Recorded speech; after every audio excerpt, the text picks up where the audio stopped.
Anna s-a simțit pentru prima dată ca o soție când s-a întors de la biroul de stare civil într-un apartament modest cu o cameră, în care ea și Igor abia începeau să-și construiască viața. A închiriat o rochie albă. Inelele au fost cumpărate cu 3 zile înainte de nuntă. Totul a decurs ca de obicei. Un tablou, 3 fotografii pe fundalul stemei și un scurt sărut la privirile aprobate ale străinilor care stau la coadă pentru înregistrare. Igor se grăbea. Mai rămăsese mai puțin de o săptămână până să fie trimis în unitate și încă mai voia să aibă timp să termine lucrurile în oraș. După ce au pictat, s-au dus la brutăria casei și au cumpărat un tort Napoleon, care abia încăpea într-un frigider vechi. Luna lor de miere a fost la fel de modestă ca nunta, 3 seri petrecute în îmbrățișări fierbinți, discutând despre viitor în șoaptă. Igor a spus că se va întoarce într-un an, că cu siguranță vor merge la mare. Așteaptă, Anna, totul va fi, vei vedea.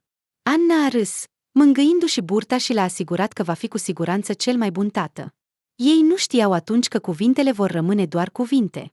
Seara, înainte de a fi trimis la unitate, Igor și-a împachetat vechea uniformă militară și s-a bărbierit cu o mașină veche. Anna îl privi din pat. O durea spatele. Stomacul ei era deja vizibil rotuneit și se plângea că era incomod să-și lege șireturile. Igor s-a așezat lângă ea și-a trecut palma prin părul ei și a spus încet: „Știi, asta nu va dura mult. Mă voi întoarce și o voi lua de la capăt. Vom face față.” Aceste cuvinte i s-au părut o vrajă magică. Ea a dat din cap, încercând să-și ascundă lacrimile. Nu au dormit în noaptea aceea. Anna l-a ascultat respirând lângă ea mult timp și s-a gândit cum îl va aștepta. Dimineața, Igor a plecat. La început, scrisorile veneau în fiecare săptămână, apoi au devenit mai puțin frecvente.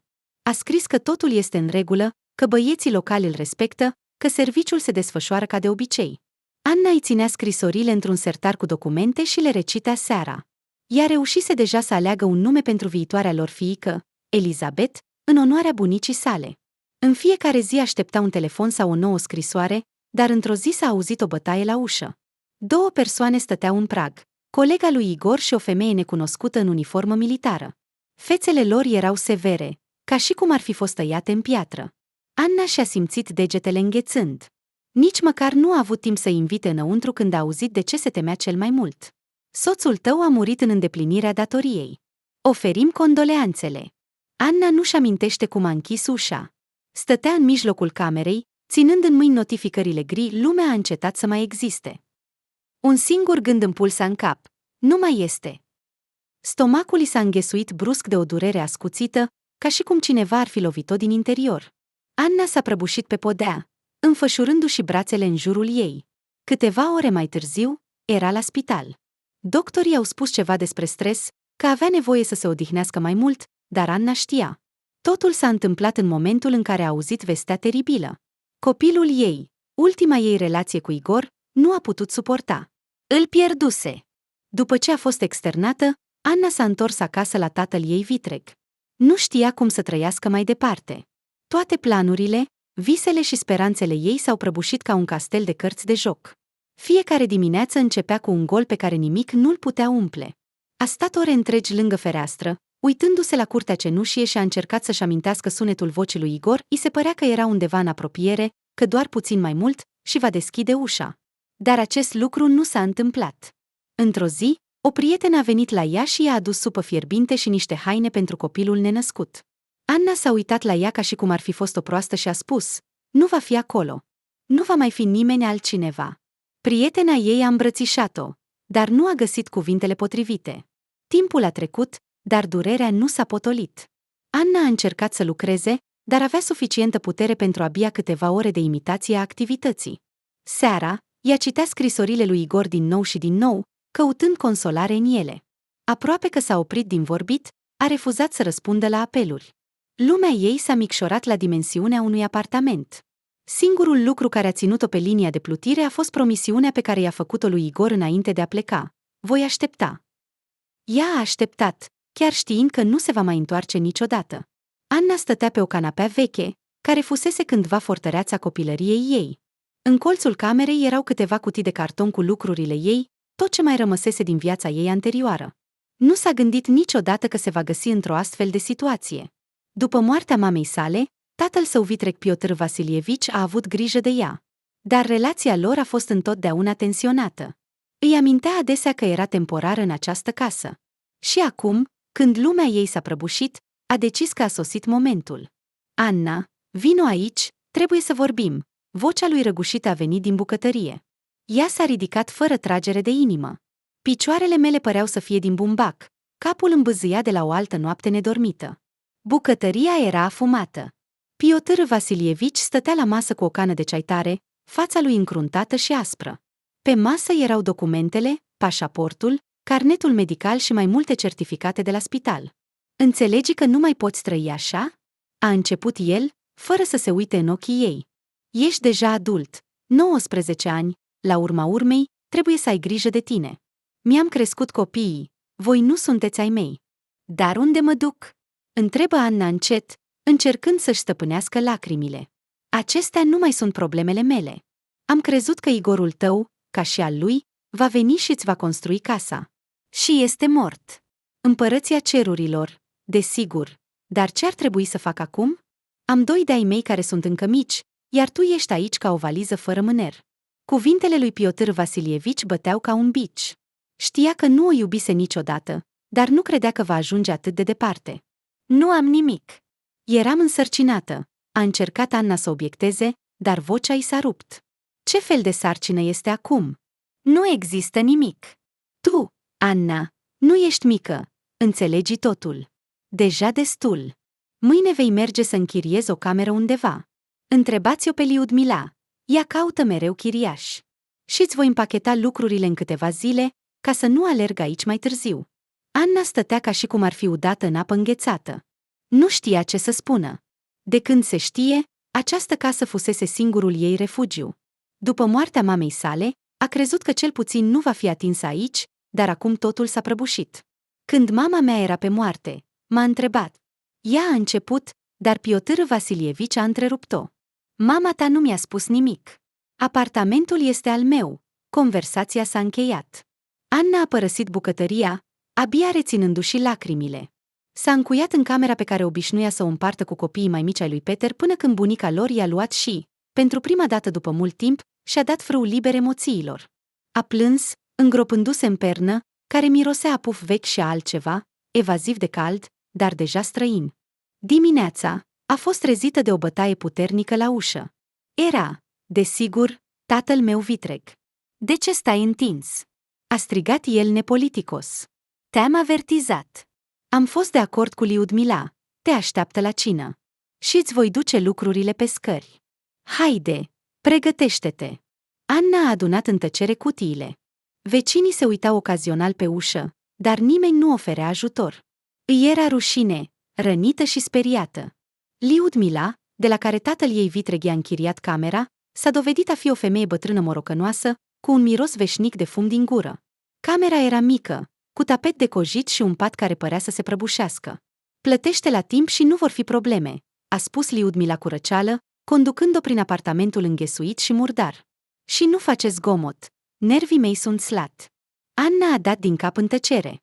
La început, a încercat să-și găsească un loc de muncă, dar în fiecare zi simțea că îi se scurg puterile.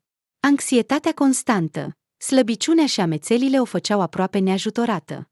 Într-o seară, stătea lângă fereastră, uitându-se în gol la oraș noaptea. Privirea ei a zăbovit asupra trecătorilor și și-a dat seama brusc că nici măcar nu știa ce să facă în continuare. Era prea tânără, neexperimentată și prea singură pentru a lupta. Anna s-a uitat la hârtiile pe care angajatul băncii le-a înmânat mult timp. Totul părea ireal. Mama ei, care economisise bani în secret ani de zile, s-a dovedit că i-a lăsat această sumă mică. În total, aproximativ 300.000 de ruble. Nu bogăție, desigur, dar pentru Anna a fost mai mult decât și-ar fi putut imagina.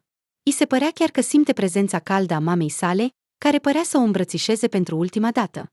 Înscrie-te aici și fondurile vor fi transferate în contul tău, a spus angajatul cu indiferență, întinzându-i un pix.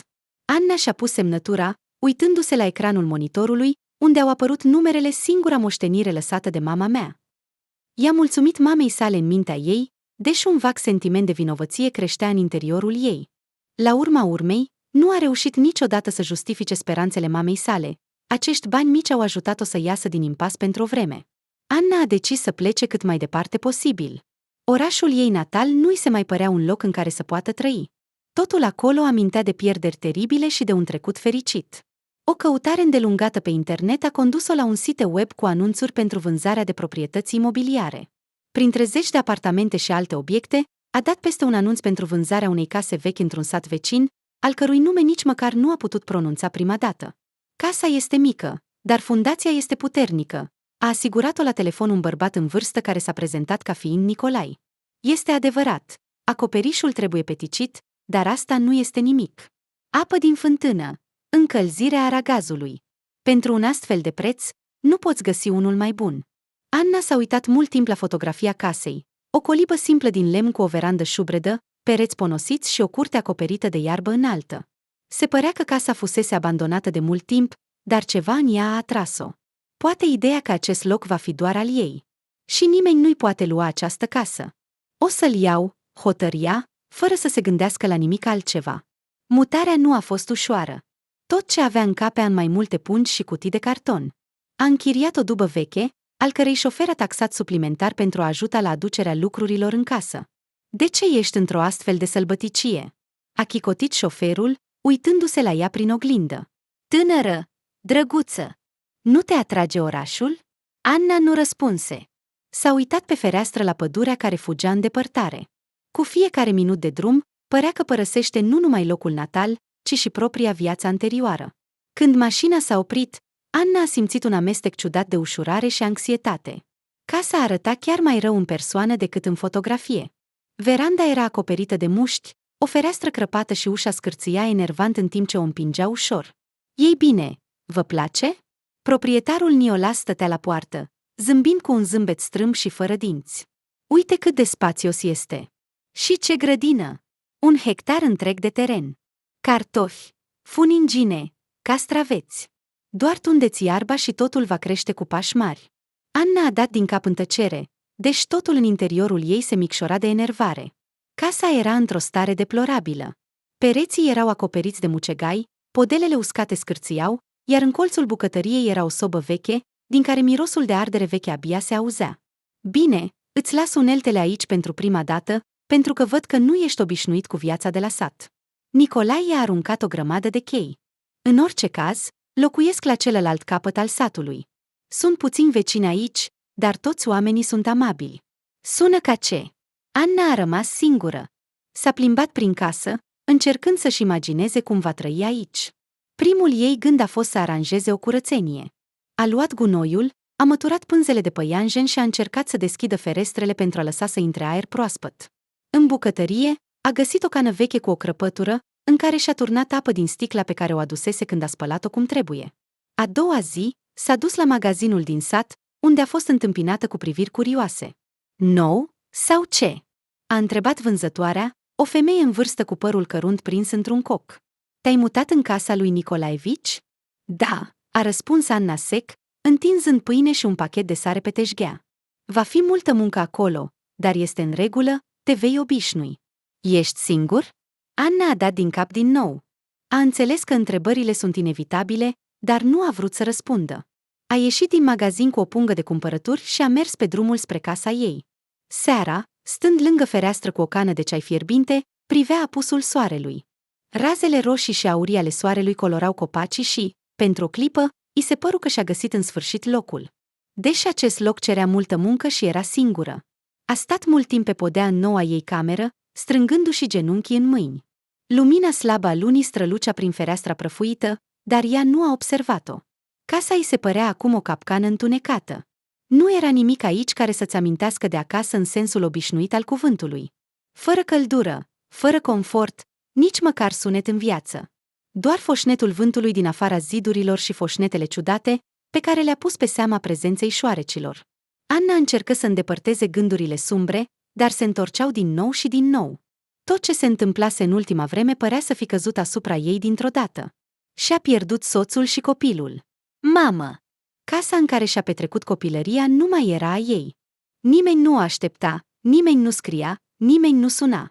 Existența ei a devenit tăcută, imperceptibilă. Era ca și cum ea însăși s-ar fi micșorat și ar fi devenit invizibilă. Aproape invizibil. Sau poate. Anna s-a uitat la vechea trusă de primajutor găsită în casă. Înăuntru erau sticle cu etichete îngălbenite, care zăcuseră într-un dulap prăfuit pentru o perioadă necunoscută de timp. Ochii ei au căzut pe cutia cu inscripția fenazepam. Nu știa prea multe despre medicamente, dar știa că este un sedativ. Pastilele care pot duce la un somn profund. Doar a dormi. Totdeauna. E atât de simplu, se gândi ea, ținând o cutie de carton în mâini. Stătea în bucătărie, iar lumina slabă a lămpii vechi îi făcea fața și mai palidă. Pastilele zăceau în fața ei, împrăștiate pe masă ca niște mărgele albe netede. Mâna îi tremura când turna apă în cană. Ei bine, Anna? Și-a spus încet, ca și cum ar fi vorbit cu cineva. Asta e tot. Este aceasta o cale de ieșire? A încercat să găsească un singur motiv să nu o facă, dar totul părea inutil. Nimeni nu va observa absența ei, nimeni nu are nevoie de ea. Lacrimile i-au curs pe obraj în timp ce și-a ridicat încet câteva pastile la buze. Amărăciunea s-a răspândit pe limba ei și le-a spălat repede cu apă. Îmi pare rău, mamă. Îmi pare rău, Igor, șopti ea, strigând numele soțului ei. Dar în momentul în care a întins mâna după următorul lot de pastile, un fior ciudat a apucat-o. Părea că camera a devenit insuportabil de liniștită, chiar și vântul de la fereastră a dispărut și a fost o liniște atât de răsunătoare încât Anna a putut auzi bătăile inimii ei. Anna, o voce liniștită, plină de căldură și tandrețe, a răsunat brusc lângă ea. Ea a înghețat. Cana i-a căzut din mâini, iar apa s-a revărsat peste masă. Vocea era dureros de familiară. Ea și-a ridicat încet privirea, uitându-se în jurul camerei. Anna, ce faci? Vocea a sunat clar, ca și cum cineva ar fi stat în spatele ei. Cine este aici? A strigat ea, retragându-se de la masă. Mâinile îi tremurau, respirația îi devenea rapidă și zdrențuită. Vocea era a lui Igor nu se poate, dar era sigură. S-a întors la sunet, dar nu era nimeni acolo. Este imposibil, a șoptit ea, gâfâind după aer.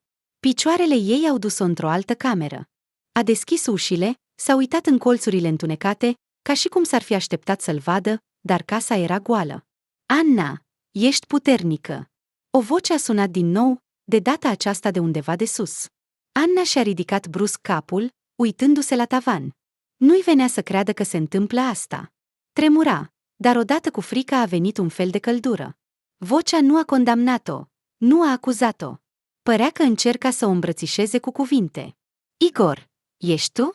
A întrebat ea, abia pronunțând cuvintele. Tăcere. Nu a existat niciun răspuns. Doar foșnetul vântului de la fereastră a umplut din nou casa. Anna s-a prăbușit în genunchi în mijlocul camerei, cu capul în mâini. Lacrimile curgeau într-un șuvoi nesfârșit. De ce m-ai părăsit? De ce sunt lăsată singură? Strigă ea disperată în gol. Dar nu a existat niciun răspuns. Doar suspinele ei umpleau spațiul. A petrecut câteva ore pe podea. Treptat, tremurul din mâinile lui s-a potolit, lacrimile s-au uscat. Gândurile că a auzit vocea lui Igor nu au părăsit-o. A încercat să-și explice, o halucinație, o plăsmuire a imaginației cauzate de disperare, dar undeva adânc în interior a crezut că este el. Această credință, subtilă, dar atât de importantă, a fost mântuirea ei. Anna s-a dus la masă, a adunat pastilele împrăștiate și le-a aruncat la gunoi. Inima îi bătea încă prea repede, dar simțea că a făcut alegerea corectă. Dacă l-am auzit odată, atunci îl pot auzi din nou. Poate că acesta este un semn că este aproape, că trebuie să continui să trăiesc. Se gândi ea, uitându-se la camera goală. De atunci, Anna a început să observe lucruri ciudate în casă, ca și cum cineva ar fi intervenit discret în viața ei. O lampă aprinsă pe care cu siguranță nu o aprindea, trosnetul scândurilor care semănau cu pașii. Suspine abia auzite în liniștea nopții. Toate acestea o speriau, dar în același timp îi dădeau puterea de a trăi mai departe. Odată, așezată lângă sobă, a observat cum una dintre scândurile tavanului ei tremura vizibil, ca și cum cineva acolo sus s-ar fi mișcat. Un strat subțire de praf a căzut pe podea veche. La naiba! A murmurat ea, încercând să-și controleze respirația rapidă. Trebuie să verificăm. Totul înăuntru protesta împotriva acestui gând, dar curiozitatea și sentimentul teribil că casa îi ascundea ceva important o copăleșeau. În a cincea seară nu mai putea suporta. A auzit o voce care putea fi auzită distinct de sus. Părea să vină direct de la mansardă. A stat mult timp pe coridorul din fața vechii scări de lemn care ducea la etaj. Scara în sine era ponosită, acoperită cu crăpături adânci. Ea inta, uitându-se la ea. Deci, calmează-te, nu este nimic acolo. E doar vechea casă care scârție, și-a spus ea, dar vocea din interior i-a spus altceva. S-a înarmat cu o lanternă găsită într-un sertar din bucătărie, cu mâna prinzând-o atât de tare încât degetele ei s-au albit. Pașii scârțiau mai tare sub greutatea ei decât și-ar fi dorit. Anna a încercat să meargă încet, încercând să nu facă zgomot. Se părea că aerul de pe scări devenise mai gros, mirosind a praf și mucegai. Când a ajuns la o ușă mică din tavan care ducea la mansardă, a simțit că cineva o urmărește. "Cine este aici?" a întrebat ea cu voce tare, sperând că vocea ei va suna mai încrezătoare decât se simțea. Nu a existat niciun răspuns, doar tăcere. S-a adunat, a ridicat mâna și a deschis ușa. Praful a căzut imediat peste ea, făcând-o pe Anna să tușească. Lanterna îi tremura în mână în timp ce își băga capul în deschiderea întunecată a mansardei. Inima îmi bătea atât de tare încât părea că această lovitură a anecat totul în jur. Mansarda s-a dovedit a fi mică, cu tavan jos. Lumina prăfuită a felinarului lumina grămezit de gunoaie vechi, cutii, un cufăr crăpat, un scaun spart. Dar, cel mai important, de undeva în adâncuri, s-a auzit din nou un sunet. Ea a gâfâit, scăpând felinarul și s-a izbit de podea, lăsând-o în întuneric. Vocea era prea aproape, ca și cum cineva stătea în apropiere. "Cine este aici? Arată!" a strigat ea, simțind panica care a cuprins-o. De data aceasta a existat un răspuns.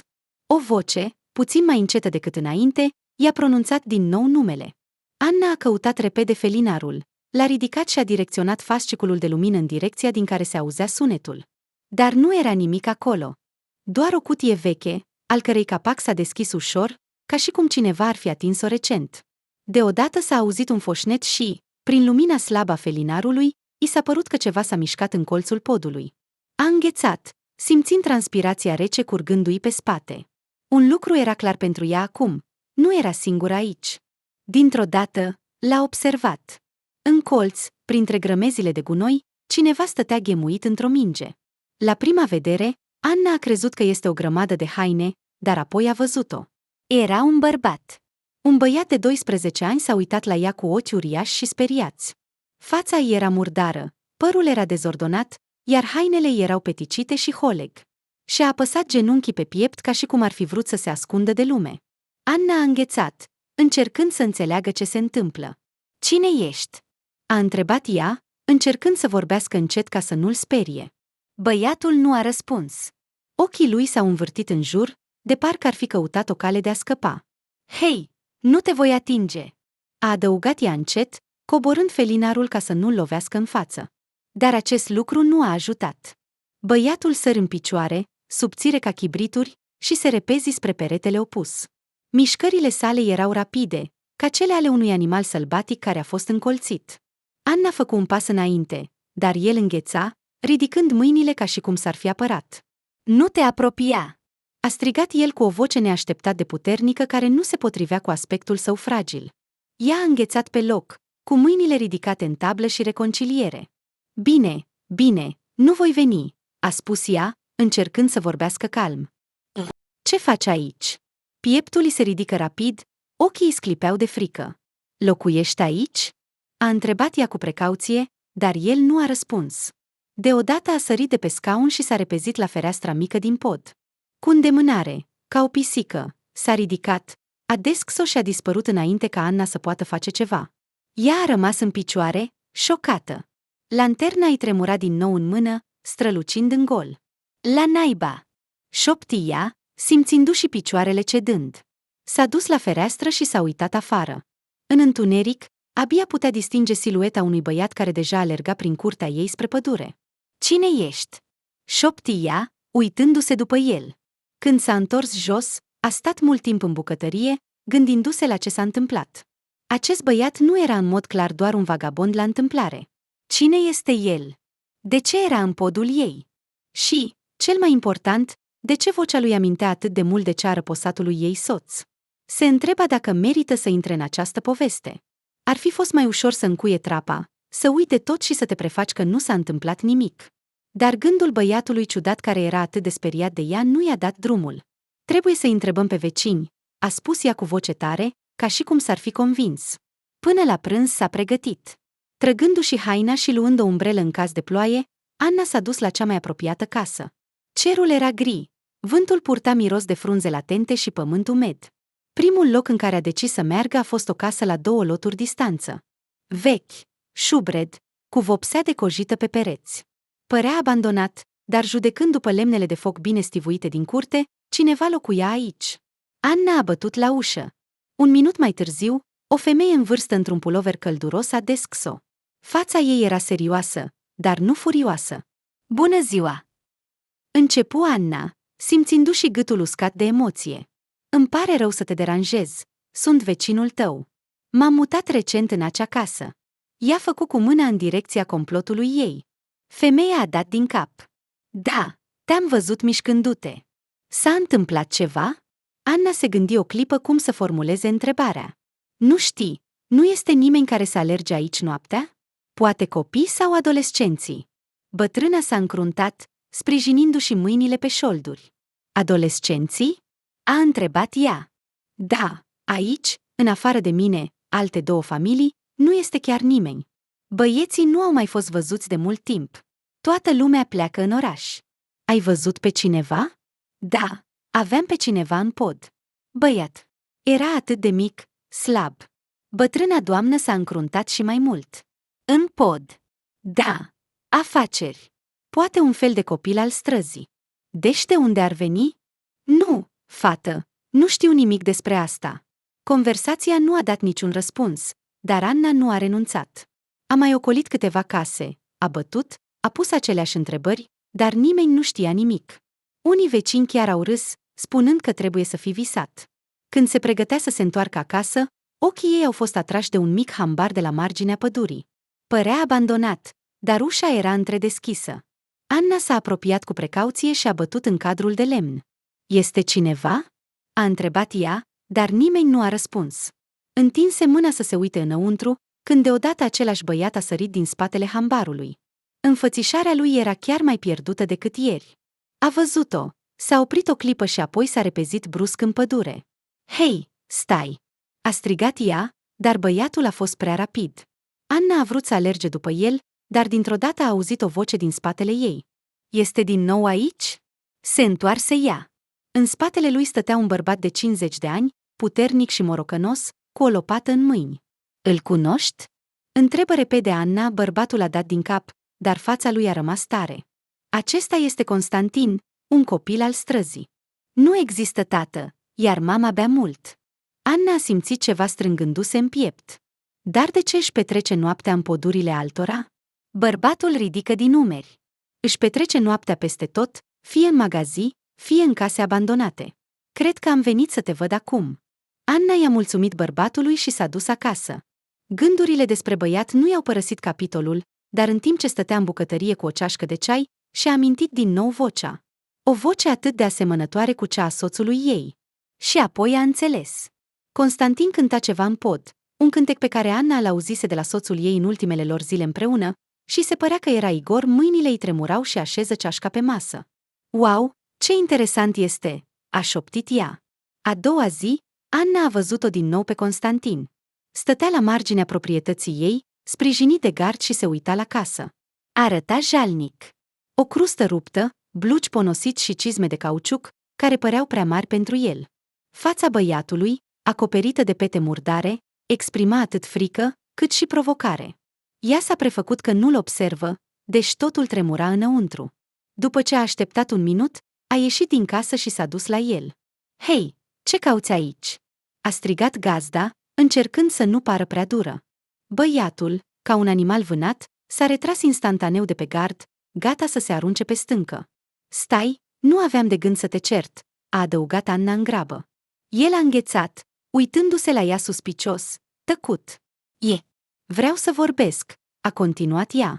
S-a uitat în altă parte, dar nu s-a mișcat. "De ce te-ai ascuns acolo?"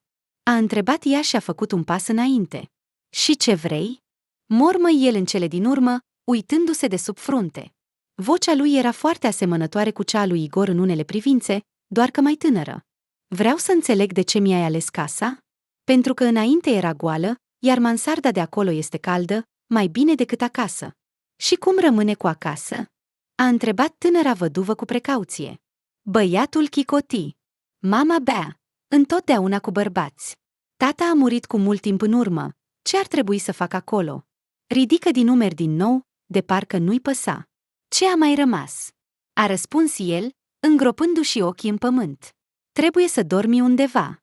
Și-a dat seama că acum era momentul să încerce să se împrietenească cu el înainte de a fugi. Ascultă, ți-e foame? Am niște supă, o pot trata. Constantin și-a ridicat capul și ceva de surpriză i-a strălucit în ochi. Nu am nevoie de mila ta, a murmurat el, dar stomacul îi bubuie tare, trădând totul. Anna oftă. Nu este milă. Am crezut doar că ți-e foame. A tăcut câteva secunde, apoi a dat din cap nesigur. Ei bine, chiar dacă doar puțin. Ea l-a invitat în casă, iar Constantin a intrat, uitându-se în jur, de parcă i-ar fi fost frică de o capcană. În bucătărie, s-a așezat pe marginea unui scaun, încercând să stea cât mai departe de ea. Anna i-a turnat un bol de supă fierbinte și i-a pus o bucată de pâine. Mănâncă! Băiatul s-a uitat neîncrezător la mâncare, dar în curând a început să sorbe cu lăcomie, nici măcar să aștepte ca supa să se răcească puțin. Deci, cum spui că te cheamă? A întrebat Anna în timp ce încetinea puțin. Constantin, a răspuns el, uitându-se din nou la ea cu suspiciune. Constantin, unde locuiește mama ta? Acolo, în sat, făcu cu mâna în direcția drumului. Dar este foarte rău acolo. Voia să întrebe mai multe, dar îi era frică să o sperie. Și cât de des petreci noaptea aici? A spus sec, ștergându-și gura cu mâneca. Fata și-a dat seama că băiatul era prea obișnuit să trăiască într-o postură defensivă. Părea să se aștepte la un truc sau reproșuri de la ea, dar confuzia i-a strălucit în ochi. Constantin, de ce ai cântat cântecul ăsta? Ea a întrebat brusc. A înghețat. Ce piesă? Ei bine, cel pe care l-am auzit în pod. Băiatul se gândi. Nu știu. Nurse o cânta uneori când era treaz. Nu știu cum știe, pur și simplu îi place. Anna s-a forțat să zâmbiască. Cântec bun. Băiatul fără adăpost a dat din cap, apoi a terminat repede supa și s-a ridicat. Mulțumesc pentru mâncare, a murmurat el în timp ce se îndrepta spre ușă. Așteaptă, a strigat Anna. Nu vrei să te întorci acolo, nu-i așa? A întrebat ea încet, arătând afară. Constantin s-a uitat la ea, în care disperarea a strălucit. Nu vreau, a recunoscut el. Anna s-a așezat în fața lui, încrucișându-și mâinile pe masă. Poți rămâne aici, a spus ea cu fermitate. Ridică brusc capul, de parcă nu-i venea să creadă. Serios? Adevărat, a dat Anna din cap. Dacă vrei, te voi ajuta. Constantin a tăcut o vreme și apoi și-a îngropat din nou ochii în masă. De ce faci asta? A întrebat el încet. Anna oftă. Pentru că știu cum este să-i pierzi pe cei la care ții. Nimeni nu merită să fie singur. Aceste cuvinte păreau să-l atingă pe băiat. A dat din cap slab, dar nu a spus nimic. Anna și-a dat seama că oferta ei îi dădea o speranță pe care îi era frică să o accepte imediat. Bine, a spus el încet după o pauză, mă voi gândi la asta. Anna a zâmbit și i-a acoperit ușor mâna cu a ei. Nu mă grăbesc, Constantin. Să știi că poți veni oricând aici. Și-a întins mâna, dar a făcut-o fără agresivitate, mai degrabă de rușine. Mulțumesc, a murmurat el. Fata l-a rugat să aștepte un minut, în timp ce ea a fugit în cameră și s-a întors cu ceva în mâini. Uite, a spus Anna încet, înmânându-i pachetul. Acestea sunt lucrurile soțului meu. Sunt curate și calde. Iau! Constantin a tăcut, apoi, acceptându-și cu grijă hainele, le-a desfăcut. Puloverul era ușor întins, dar confortabil, iar pantalonii arătau aproape noi. Mulțumesc, a expirat încet, fără să ridice privirea. Anna l-a urmat când s-a ridicat, uitându-se în jur cu precauție, și s-a dus la toaletă, pe care o aranjase cumva dintr-un laian vechi și o chiuvetă ruginită găsită în șopron. A auzit ușa scârțâind și apoi sunetul apei curgând. Pentru ea, acest moment a fost special. Băiatul a început în cele din urmă să aibă încredere în ea. Când Constantin a ieșit, a fost greu să-l recunoști. Fața lui spălată, hainele curate, deși supradimensionate, și părul netezit, tuns scurt, arătau acum îngrijit.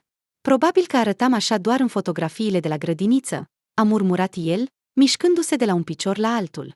Acesta este doar începutul, a spus Anna zâmbind. Dormi aici astăzi. Și nu-ți face griji, nimeni nu se va amesteca cu tine. Constantin a dat din cap nesigur. În acea noapte, pentru prima dată după mult timp, s-a culcat într-un pat adevărat. Anna a adus o pătură veche, a îndreptat-o cu grijă și apoi l-a lăsat pe băiat singur. E un lucru bun că sunt două camere separate aici, se gândia fericită. Nu putea dormi. Gândurile despre cum s-a dovedit soarta acestui copil au bântuit-o. A fost atrasă neîncetat să facă față la ceea ce se întâmpla, să afle de ce mama lui era atât de indiferentă. A doua zi, Anna a decis să meargă acasă la Constantin. I-a lăsat băiatului ceai fierbinte și o bucată de tort pentru a-l face să se simtă mai calm în absența ei. Când s-a apropiat de casa lui, a văzut garduri ponosite, o curte plină de gunoi. Însă și situația striga dezolare. Fata a bătut la ușă. Timp de câteva minute, nimeni nu l-a deschis, dar a auzit pe cineva călcând înăuntru. În cele din urmă, ușa s-a deschis brusc și o femeie a apărut în prag. Fața ei era umflată, ochii încețoșați, părul dezordonat. Ce vrei?" a spus ea nepoliticos, sprijinindu-se de stâlpul ușii. Am venit să vorbesc despre Constantin," a spus Anna cu fermitate. Este fiul tău. Haide!" Femeia a zâmbit, uitându-se la ea. Și ce a făcut din nou? Nu a făcut nimic, trăiește doar ca un copil al străzii pentru că l-ai lăsat nesupravegheat, a răspuns Anna tăios, încercând să-și stăpânească iritarea. Oh, ai găsit un salvator! A zâmbit femeia cu dispreț. Da, ia-le cel puțin acum. Nu am nevoie de el. Aceste cuvinte au lovit-o pe Anna ca un tunet. A rămas neîncrezătoare. Vorbești serios? Acesta este propriul tău copil. Cum poți spune asta? Ușor, a murmurat mama lui Constantin. El este doar o problemă. Dacă vrei, ia-o. Anna a plecat fără să mai spună un cuvânt. Inima ei s-a încleștat de furie și amărăciune. Întorcându-se acasă, l-a găsit pe Constantin citind o revistă veche, pe care a găsit-o undeva în lucrurile ei. Ce mai faci? A întrebat el reținut, observând-o. Anna s-a așezat lângă el și și-a pus mâna pe umărul lui. Am vorbit cu mama ta, a început ea încet. Ea a spus că poți rămâne cu mine.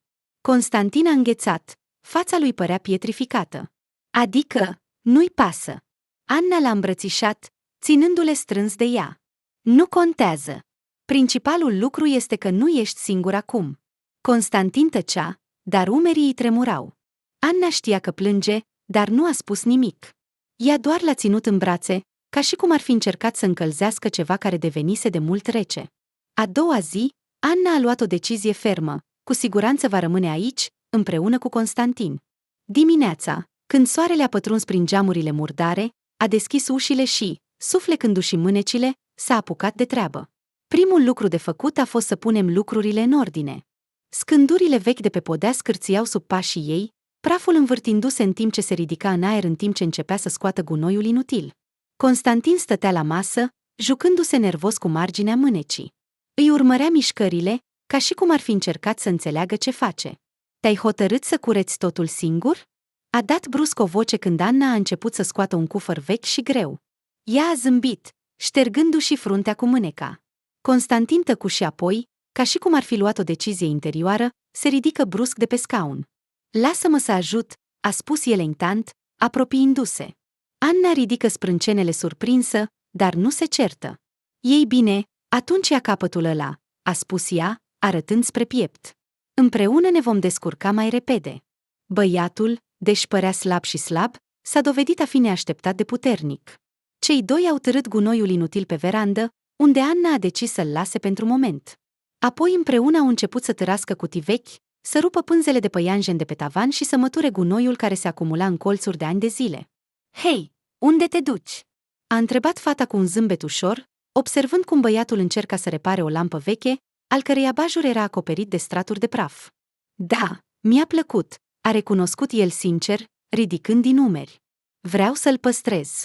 Bine, dar spălați-le mai întâi, a răspuns Anna, reținându-și râsul. Când munca din prima zi s-a terminat, Anna a pus pe masă 2 căni de ceai fierbinte și bucăți de pâine cu miere. Acesta este doar începutul, a spus ea în timp ce își sorbea ceaiul. Mai avem reparații în față. Constantin s-a uitat la ea, în care surpriza și neîncrederea s-au amestecat. Chiar ai de gând să repari toate astea? Desigur, a spus ea cu fermitate. Aceasta este casa noastră. Chiar dacă este veche, chiar dacă este mică, există un loc unde să petreci noaptea. Băiatul a dat din cap, ca și cum și-ar fi dat seama pentru prima dată că nu va fi alungat aici. A doua zi, Constantin însuși s-a oferit să ajute la revopsirea pereților. Anna a fost surprinsă la început, dar apoi a fost de acord. Au cumpărat cea mai ieftină vopsea, o nuanță amuzantă de verde deschis, care s-a dovedit a fi surprinzător de strălucitoare. Acum, ca într-un sat, Constantin și-a bătut joc de el, fluturând pensula și acoperind peretele cu un strat nou. Anna râse. Mai bine decât cenușia ponosită, nu-i așa? Ei bine, ai dreptate, a fost de acord el, zâmbind. Lucrările au mers încet, dar casa s-a transformat treptat. În loc de un spațiu prăfuit și sumbru, era plin de lumină și căldură. Odată cu schimbările externe, Anna a început să observe cum se schimba Constantin. Acum zâmbea mai des, vorbea mai mult. Uneori vorbea despre școală, despre vremurile în care nu era încă lăsat singur. Întotdeauna mi-am dorit să trăiesc într-o casă care miroase a plăcinte, a recunoscut odată, ștergându-și mâinile de pe vopsea. Anna a zâmbit. Ei bine, atunci mâine vom coace. Și, într-adevăr, a doua zi au gătit prima plăcintă împreună. Constantin, desigur, a intervenit mai mult decât a ajutat, dar nu a contat. Întreaga casă era plină de o aromă dulce, iar în acel moment a devenit cu adevărat casa lor, locul în care locuiau. Încă de la început, când tânăra văduvă a luat copilul fără adăpost pe cauțiune, bârfa nu a încetat în sat. Vecinii s-au uitat la Anna cu nedumerire, unii chiar cu condamnare. O fată tânără și deja trage băieți ciudați în casă, a șoptit sarcastic una dintre femei pe stradă, văzând-o cu Constantin. Lasă-o în pace. Se pare că îi era milă de el. Băiatul este fără adăpost. Altcineva a obiectat, dar tonul vocii a trădat îndoielile. Anna a încercat să nu acorde atenție acestor conversații, dar băiatul, auzind odată cum o vecină discuta cu voce tare cu soțul ei, nu a putut suporta. Ți-am spus că nu ar fi trebuit să mă părăsești. A plecat cu supărare seara, când stăteau la cină. Anna se uită la el, încercând să-și ascundă resentimentele. Oamenii vor vorbi mereu, dar nu-mi pasă. Îmi pasă, a răbufnit el, uitându-se la ea cu furie. Este ca și cum ai fi un străin pentru toată lumea din cauza mea. Constantin, am făcut alegerea mea. Ești aici pentru că așa am decis și nu mi-e rușine de asta. S-a întors liniștit, dar și-a strâns furculița astfel încât degetele i s-au făcut albe. A doua zi, când tânăra văduvă s-a întors acasă de la un magazin din apropiere, a fost întâmpinată de vecina ei, Marina, entuziasmată, fluturând brațele. Anna, ai auzit? Băiatul ăla pare să aibă probleme. Ea s-a încruntat. Ce s-a întâmplat? Ceva lipsea în magazinul lui Claudia. Spune că ți-a văzut copilul. Viitoarea mamă știa că Constantin mergea uneori acolo să cumpere lucruri mici, dar nu-i venea să creadă că era capabil să fure ceva. Când băiatul s-a întors acasă, l-a întâlnit la ușă. Constantin. A început calmă, deși totul fierbea înăuntru. Am nevoie să spui adevărul. S-a uitat la ea de sub frunte, cu precauție. Despre ce? Ceva lipsește în magazin. Claudia spune că te-a văzut acolo. Ochii i s-au mărit de surprindere, apoi s-au umplut de furie. Crezi că sunt un hoț? A strigat, făcând un pas înapoi. Nu cred nimic. Vreau să aud de la tine. Nu am luat nimic. A strigat atât de tare încât vocea îi tremura. Nimic. Anna s-a uitat la el, încercând să înțeleagă dacă minte sau spune adevărul. A vrut să creadă, dar îndoiala s-a trezit în ea. Bine, spuse ea în cele din urmă, te cred. Constantin nu a răspuns, doar a ieșit în tăcere din casă, trântind ușa. În acea noapte, Anna nu a putut dormi mult timp. Era chinuită de vinovăție pentru că se îndoia de el. În zori, a descoperit că Constantin nu era în camera lui. Ochii i-au căzut pe o bucată mică de hârtie lăsată pe masă. Iartă-mă pentru tot. Ai fost bun, dar nu vreau să ai probleme din cauza mea. Uită de mine. Constantin. Mâinile îi tremurau. Necrezând ochilor, a citit din nou biletul, apoi a fugit în stradă, dar băiatul nu a fost găsit nicăieri. Vecinii s-au uitat la ea nedumeriți, dar ea nu era la înălțime. Anna a mers prin toate locurile familiare, i-a întrebat pe toți cei pe care i-a întâlnit, dar nimeni nu l-a văzut pe Constantin. Când s-a întors, s-a așezat pe veranda casei ei, strângând biletul în pumn, simțind golul umplând-o din interior. Îl pierduse. Nu am putut să o salvez. Și acum era din nou singură. I-a amintit de tot ce experimentase înainte. Pierderea soțului, a mamei, a casei. Acum părea că soarta hotărâse să ia din nou cel mai prețios lucru.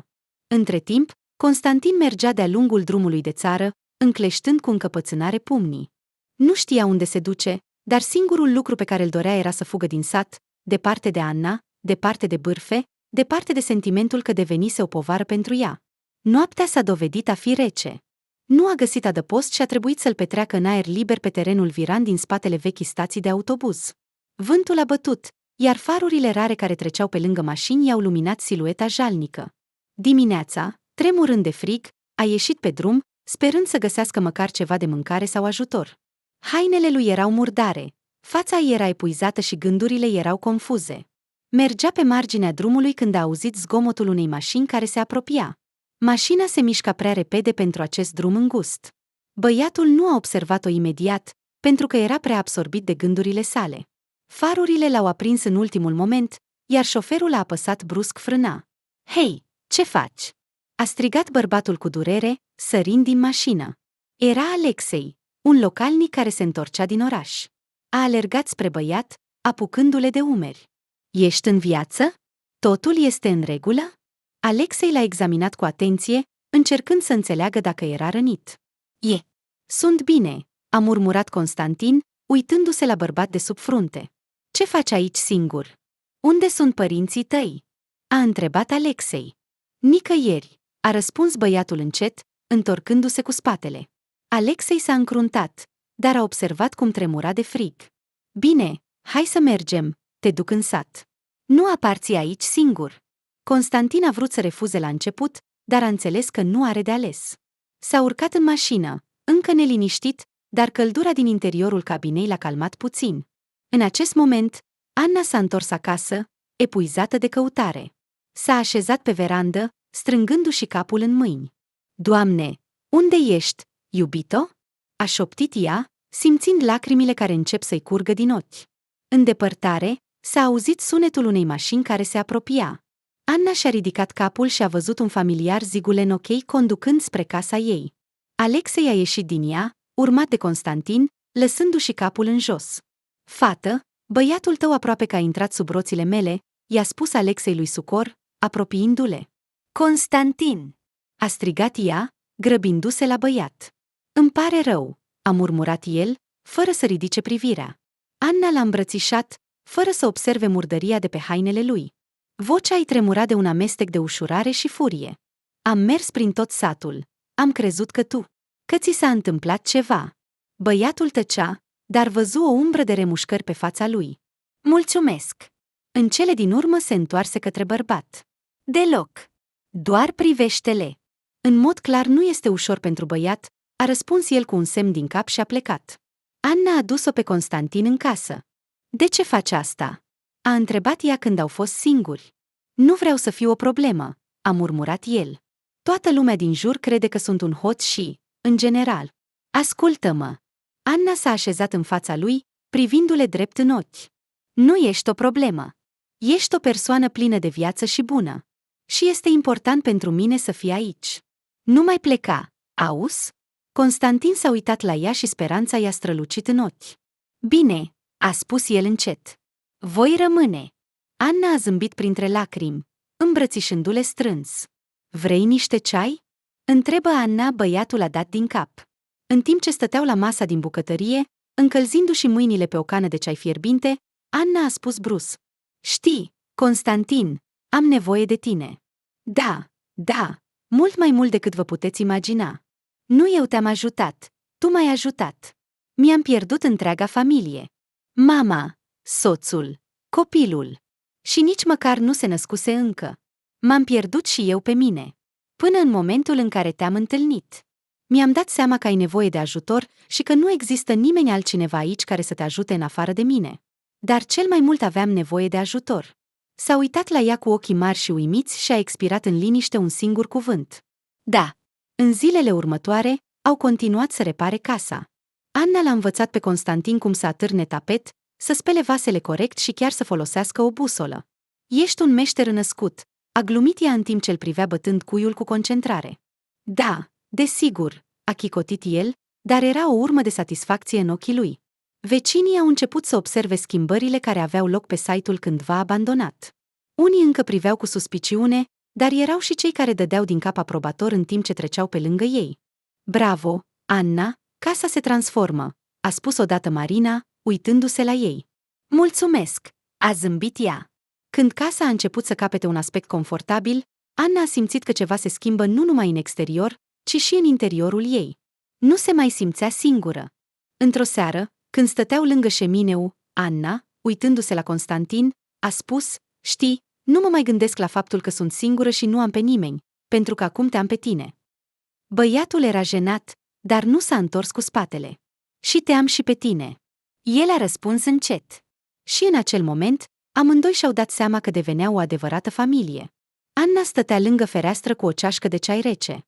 Gândurile ei se învârteau în jurul unei idei care o bântuia în ultimele zile. A învățat de la Maria, vecina ei, că poate prelua custodia lui Constantin, dar pentru asta trebuie să arate că este capabilă să-i ofere o viață normală. Fata și-a petrecut toată seara gândindu-se cum să o facă. Munca în oraș era aproape de neatins, trebuia să mergi acolo, iar asta era 2 ore și jumătate dus. Da, în timp ce aștepți autobuzele, toți cei 3 și jumătate vor pleca. Agricultura cerea timp și efort, pe care le avea puțin. Dar a existat un lucru pe care a știut să-l facă bine și i-a plăcut întotdeauna. Lucrul cu ac. Tânăra gazdă și-a amintit cum a cusut odată lucruri destul de bune. Are chiar și modele vechi, fire, ace și câteva bucăți de țesătură. Credea că poate coase perne, cuverturi de pat sau chiar haine personalizate. Când și-a împărtășit gândurile cu Constantin la cină, băiatul s-a uitat la ea surprins. Vrei să coase? A întrebat el cu interes. De ce nu? A răspuns ea. Oamenii caută mereu ceva frumos și confortabil pentru casele lor. Poate cineva ar dori să comande o pernă sau o față de masă. Crezi că va funcționa? Cred că merită încercat. Anna a zâmbit în timp ce se uita la el. Și dacă ajutați, putem lucra mai repede. Constantin a fost surprins. Dar cineva va trebui să taie țesături sau să vină cu idei. Apropo, poți desena? Nu prea multe, spuse el entant. Este grozav. Așa că vei fi designerul nostru. Cu entuziasm, a spus fata. Această idee a inspirat-o atât de mult încât a început imediat să facă ordine într-o mașină de cusut veche pe care a găsit-o în pod. Constantin i-a urmărit acțiunile cu un interes sincer și în curând chiar i-a oferit ajutor. Noaptea, a avut un vis. S-a trezit înapoi în vechiul ei dormitor, unde totul era atât de familiar. Lumina bâlândă de la lampa de masă, mirosul de cearșafuri proaspete, foșnetul liniștit de pe fereastră. Și în mijlocul camerei stătea soțul ei, Igor. Igor, a șoptit ea, fără să-și creadă ochilor. El zâmbea așa cum îi zâmbise numai ei și îi întinse mâna. Faci totul bine, Anna, a spus el încet, dar cu atâta încredere încât nu mai avea nicio îndoială. Băiatul are nevoie de tine. Ești puternic, poți să o faci. Dar mi-e teamă că nu voi avea suficientă putere, a recunoscut ea, uitându-se în ochii lui. Ai decis deja totul, a răspuns Igor. Mergi mai departe. Când Anna s-a trezit, un zâmbet slab i-a rătăcit pe față. Visul era atât de viu încât îi simțea prezența chiar și acum în realitate. Acest lucru i-a dat încredere. Bună dimineața, i-a zâmbit ea lui Constantin, care stătea deja în bucătărie. Bine, a răspuns el, uitându-se la ea cu o ușoară surpriză. Astăzi vom începe să coasem, a spus ea entuziasmată. În câteva minute, munca a început în plină desfășurare în casă. Tânăra gazdă a scos țesături vechi, iar băiatul a început cu entuziasm să deseneze schițe simple. Perne cu cuverturi de pat brodate cu modele luminoase. Vecina Maria, observând eforturile lor, s-a uitat în lumina lor. Și te-ai hotărât să te apuci de cusut? Da, începem, a răspuns ea, arătând mai multe perne gata făcute. Și cât de frumoși sunt! Poate o poți coase pentru mine? Am doar o canapea renovată, dar nu există perne potrivite. Anna a zâmbit. Au avut primul lor potențial cumpărător și a fost incredibil de inspirațional. Băiatul, văzând cum vecinii începeau să se intereseze de munca lor, se simțea mândru. Și-a ajutat partenerul mai în vârstă cât a putut și chiar a început să învețe elementele de bază ale cusutului. În curând, alți clienți au început să vină la ei acasă. Oamenii aduceau țesături vechi, unele lucruri vechi pentru modificare, cereau să coase cuverturi de pat, fețe de masă, perdele. Anna a lucrat neobosit, iar Constantin a ajutat-o cu schițe și sarcini mici. În fiecare seară, privind lumina de la lampa de masă, Anna simțea că casa ei era plină nu numai de căldură, ci și de viață nouă. Știa că era gata să facă orice de dragul lui Constantin. Într-o zi, Maria a venit din nou acasă. Îmi pare rău că sunt atât de directă. A început ea, așezându-se la masă, dar nu pot tăcea. Oamenii din sat vorbesc deja cu tine. Și ce spun ei? A întrebat ea calm, turnând ceai. Ei bine, știi, Maria ridică din umeri, că Constantin îți va aduce probleme, că este imposibil să reeduci astfel de băieți. Anna a pus ceașca în fața vecinului ei și s-a așezat vis-a-vis. Maria, ce oferă? Să-l dai afară? Înapoi ațile mamei sale, cui nu-i pasă de el? Sau să-l lase să-și petreacă noaptea pe stradă, unde va fi lovit de o mașină sau târât într-un fel de mizerie? Știu că nu este un copil ușor, a continuat Anna. Dar nu vezi cât de mult încearcă. El mă ajută. Învață să fie diferit. E doar un copil. Maria, chiar merită să fie etichetat de toată lumea? Între timp, Constantin a început să observe schimbări în atitudinea vecinilor săi. Nu mai voia să iasă în curte sau să meargă la magazin. Într-o zi a zăbovit pe stradă, iar localnicii au început imediat să-l tachineze. Ah, acesta este același băiat pe care l-a luat văduva, a început unul dintre băieții mai în vârstă. Îți țintești feii acum? Da, trăiești cu totul pregătit, a spus altul. Nu ți-au găsit niciodată dosarul sau te-a dat afară? Constantin a încercat să nu acorde atenție, dar cuvintele au durut de viu. A plecat fără să spună un cuvânt, dar totul fierbea înăuntru. Când s-a întors acasă, Anna a observat imediat starea lui de spirit sumbră. Ce este în neregulă din nou, Constantin?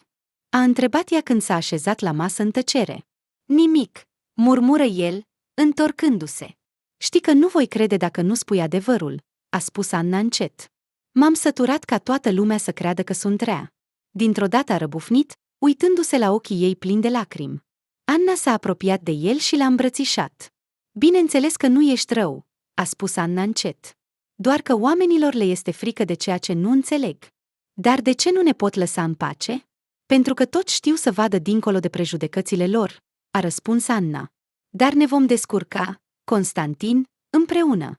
Aceste cuvinte l-au liniștit puțin pe băiat, dar Anna știa că trebuia făcut ceva. A decis să vorbească cu vecinii ei la o adunare generală. Când toată lumea s-a adunat în mica sală a clubului local, Anna s-a ridicat și s-a uitat la adunare. Știu că sunteți cu toți îngrijorați pentru satul nostru, a început ea, și înțeleg că ceea ce fac vă ridică întrebări, dar vreau să mă auziți.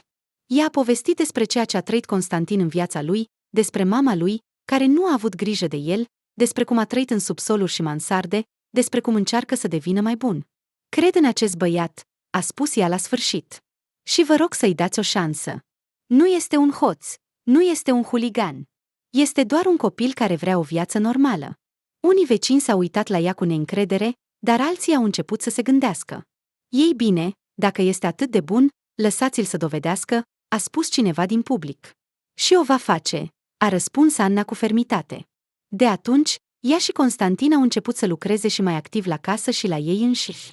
Au cusut împreună, și-au vândut produsele și chiar au organizat un mic târg. Băiatul a ajutat cu ordinele și a învățat să se comporte cu încredere, chiar dacă auzea reproșuri. De-a lungul timpului, chiar și cei mai sceptici vecini au început să observe schimbările.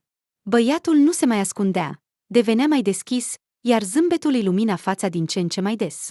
Noua lui tânără mamă știa că mai sunt multe provocări în față, dar știa și că decizia ei era cea corectă. Constantin nu a devenit doar o parte din viața ei, ci a devenit familia ei. Și nicio bârfă nu ar putea schimba asta. Anna stătea pe veranda casei ei și se uita la mica grădină din față pe care ea și Constantin o plantaseră primăvara. Tufișurile de liliac, care obișnuiau să fie doar ramuri vechi și uscate, acum înfloreau luxuriant și strălucitor. Printre florile de sub copaci, Constantin a săpat cu sârguință în pământ, transplantând răsaduri. Nu mai arăta ca adolescentul speriat sau introvertit pe care venise să-l vadă cu un an în urmă. Fața îi strălucea de calm, iar ochii îi reflectau bucuria de a trăi pe care părea să înceapă să o simtă în sfârșit. Anna a respirat adânc aer proaspăt și și-a amintit de ziua în care i-a auzit prima dată vocea în pod. Apoi s-a gândit că acest băiat va deveni o altă povară grea în viața ei deja distrusă. Dar acum a văzut cum apariția lui a fost începutul unui nou capitol pentru ea. An, a întrebat brusc Constantin, uitându-se la ea, ce se întâmplă dacă plantăm mai multe căpșuni? Încă mai avem spațiu. Ea a zâmbit, a coborât scările spre el și s-a așezat lângă el. Bună idee, a spus ea, aruncându-și o șuviță de păr rătăcită în spatele urechii. Dar știi că nu înțeleg nimic despre căpșuni. Dar înțeleg, spuse el serios. La școală, un agronom ne-a învățat cum să avem grijă de el. Voi face totul. Marina a promis că va da răsaduri. Ei bine, atunci este de acord, a răspuns ea, atinându-i ușor umărul. Constantin a dat din cap, iar Anna a simțit din nou căldură în piept. Cu un an în urmă, i se părea că inima ei nu va prinde viață niciodată, că după moartea soțului ei va rămâne zdrobită și rece pentru totdeauna. Dar acum fata știa că viața merge mai departe și că, chiar dacă pierzi ceva important, poți câștiga ceva nou, la fel de valoros. Casa lor se schimbase aproape de nerecunoscut. Au revopsit vechii pereți ponosiți într-o nuanță deschisă. Acoperișul nu mai curgea, iar ferestrele străluceau curat. Totul era confortabil și cald înăuntru. Perdelele pe care Anna le-a cusut singură, pernele moi de pe canapea, mirosul de pâine proaspăt coaptă, care a devenit tradiția lor în weekend. Gazda a luat cusutul în serios. Deschisese un mic atelier chiar în casă, iar acum îi veneau comenzi chiar și din satele vecine. Iar fostul copil al străzii a ajutat-o nu numai la muncă, ci și la organizarea afacerilor modeste.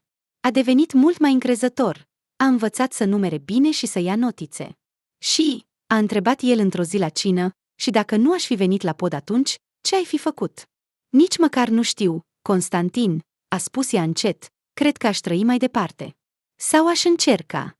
Nu regreti că am venit atunci? Întrebă el, uitându-se în ochii ei. Fata a întins mâna și i-a strâns ușor palma. Nici măcar o secundă, a răspuns ea. Dacă nu ai fi apărut, probabil că nu aș fi găsit puterea să merg mai departe. Mi-ai dat sens vieții. Constantin nu a spus nimic, doar a dat din cap și s-a întors la mâncare, dar fața lui a devenit puțin mai moale și ochii i-au strălucit. Uneori, seara, Anna încă își amintea de soțul ei. Acele nopți în care vocea lui se părea în întuneric erau deja în trecut. Dar într-o zi a avut un vis pe care și-l amintea mult timp. Ea stătea în pragul casei, iar Igor era puțin mai departe, în vechea lui jachetă de lucru.